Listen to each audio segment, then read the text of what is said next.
गुढीपाडव्याच्या शुभ मुहूर्तावर वाहन खरेदीसाठी लालबाग परळच्या बाईक शोरूम मध्ये मोठ्या प्रमाणात गर्दी पाहायला मिळाली आहे। या बाईक शोरूम मधून आढावा घेतलाय आमचे प्रतिनिधी पद्मेश पवार यांनी। पाहूया।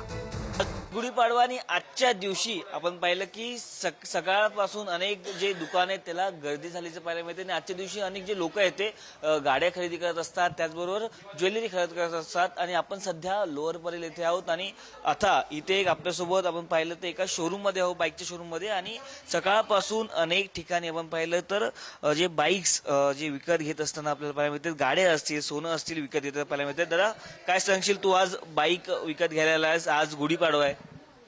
सर्वप्रथम सगळ्यांना गुढीपाडव्याच्या हार्दिक शुभेच्छा।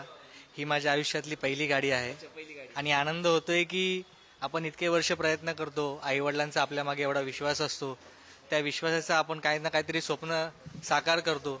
आज एवढी महागाई असूनही आपण आज मराठी माणूस कुठेही मागे पडत नाही, याचा सगळ्यांना गर्व असला पाहिजे। आणि खरंच मी खूप आनंदी आहे की मला विवा सुझुकी परेलमधून मला चांगल्या सर्व्हिसमध्ये ही गाडी भेटलेली आहे। ते गिरगावचा गुढीपाडवा आत्ताच आम्ही सगळेजण साजरा करून आलो आहोत। या तिकडेही अनुभव घ्यायला भेटला की वेगवेगळ्या भाषेतली लोक, वेगवेगळ्या संस्कृतीची लोक ज्या प्रकारे आपण सण साजरे करतो ते बघतानाही खूप आनंद वाटला। मग ते यावर्षीचा आपल्या दिल्लीला झालेल्या प्रोग्रामप्रमाणे वंदे मातरमचाही त्या प्रकारे त्यांनी चलचित्र ठेवलं होतं, तेही बघून आनंद झाला।